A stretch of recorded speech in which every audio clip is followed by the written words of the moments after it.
Hello বন্ধুরা, এখন আমি হইচইতে আসা পুরোপুরি একেন বলে ওয়েব সিরিজটা রিভিউ করতে চলেছি। এখানে আছে টোটাল 7টা এপিসোড এবং অ্যাভারেজ ডিউরেশন হলো 20 থেকে 24 মিনিট। তো কেমন হলো এই গল্পটা ছোটো করে বলি, রাজনন্দিনী যেখানে সে একজন নৃত্যশিল্পী এবং তার হাজব্যান্ড রাহুল রয়েছে, তার সারাউন্ডিং যারা যারা রয়েছে তারা কেউ না কেউ এখানে মারা যাচ্ছে। ইনভেস্টিগেশনে এখানের জন্য দায়িত্বে আসছে হলো এখানে একেনবাবুর সঙ্গে বাপিবাবু এবং প্রমোদ আসছে। একেনবাবু আসার পর সে দেখছে যে এখানে অনেকগুলো খুন হয়ে যাচ্ছে। এবার সেই খুনের কিনারা করতে গিয়ে সে কী রহস্য খুঁজে পাচ্ছে, কে জড়িত এর সাথে এবং তাদের কী উদ্দেশ্য ছিল, এর থেকে বেশি জানতে হলে আপনাকে হইচইতে গিয়ে 7 এপিসোডে এই সিরিজটা দেখতে হবে।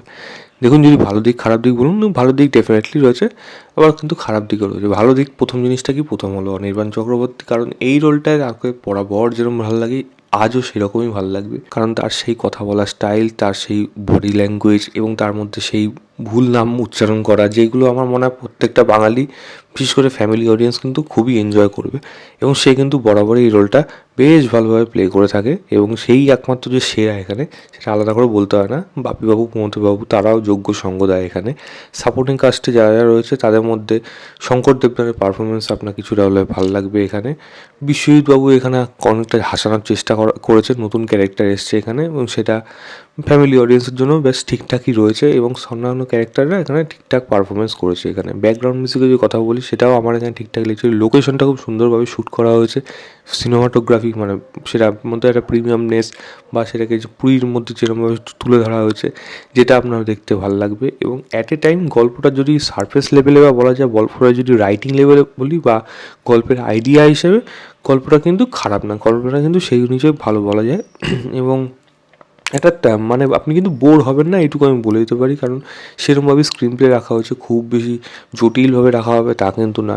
যেটা এখানভাবে প্রত্যেকটা কাজে হয়ে থাকে। তো এই কাজটা একটা ওয়ান টাইম ওয়াচ হিসেবে, ডিসেন্ট কাজ হিসেবে আপনি কিন্তু এই কাজটা দেখে উঠতে পারেন। অনেক সিনেমার, এমনকি অনেক মানে রহস্য বা বলা যায় অনেক থ্রিলের এলিমেন্টস কিন্তু আপনি এই কাজটার মধ্যে অন্যান্য যে সমস্ত কাজে ছিল সেখান থেকে রেফারেন্স পাবেন। মানে কিলের মোটিভ, কিলের ধরন, সেগুলো আপনারা দেখতে পাবেন। সেখানে আপনি ব্যোমকেশ পাবেন, সেখানে আপনি শার্লক হোমস পাবেন।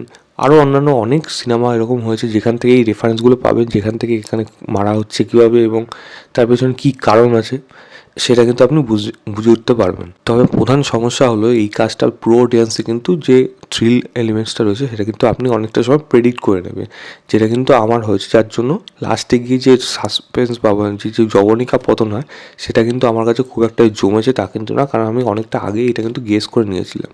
দ্বিতীয় জিনিস হলো, যখন যে কালপ্রিট হয় তাকে অনেক সময় এই সমস্ত দিক থেকে অনেকটা দূরে রাখা হয়। তার বডি ল্যাঙ্গুয়েজ, অ্যাক্টিভিটিস যা যা করে সেগুলো সবসময় করা প্রয়োজন, যেখানে এই সিনেমাটা করে উঠতে পারেনি। যেখানে প্রথম থেকেই একটা সন্দেহ মনের মধ্যে জাগিয়ে দেয়, তাই এরকমই হতে চলেছে, হ্যাঁ ঠিক গিয়ে ব্যাপারটা দেখা যায় যে হ্যাঁ তাই হচ্ছে, সেরকমই জিনিস কিন্তু রয়েছে। তো থ্রিল এলিমেন্টটা কিন্তু আমাকে যে খুব একটা বেশি মানে কাজ করেছে তা না।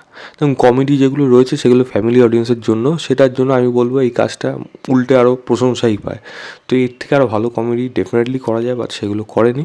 খুবই সারফেস লেভেলে করা এবং সেটা কিন্তু আপনার দেখতে অ্যাট এ টাইম খারাপ লাগবে না।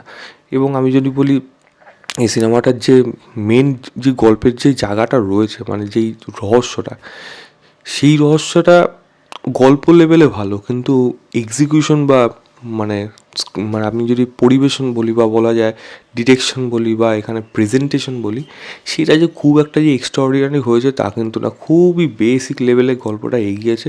এবং সেখানে পারফরমেন্স যদি বলি, লাস্টের দিকে বিশেষ করে যে কালপ্রিট, তার বডি ল্যাঙ্গুয়েজটা কিন্তু খুব একটা বেশি মানে মানে লুকোতে পারিনি। মেন জিনিস হলো সেটা আপনি লুকোতে পারিনি, আপনি অনেকটাই বুঝেই যাবেন যে ব্যাপারটা কী হতে চলেছে। প্লাস পুলিশ ইনভেস্টিগেশন যেগুলো রয়েছে সেগুলো খুবই বেসিক লেভেলে এবং সেটাকে নাই বলা যায় এরকম টাইপের। এবং সেখানে যা যা ঘটনা ঘটে সেগুলো খুবই নর্মাল হয়ে যায় ব্যাপারটা, মানে এক্সট্রাঅর্ডিনারি ব্যাপারটা কিন্তু হয়ে উঠতে পারে না এই গল্পটার মধ্যে।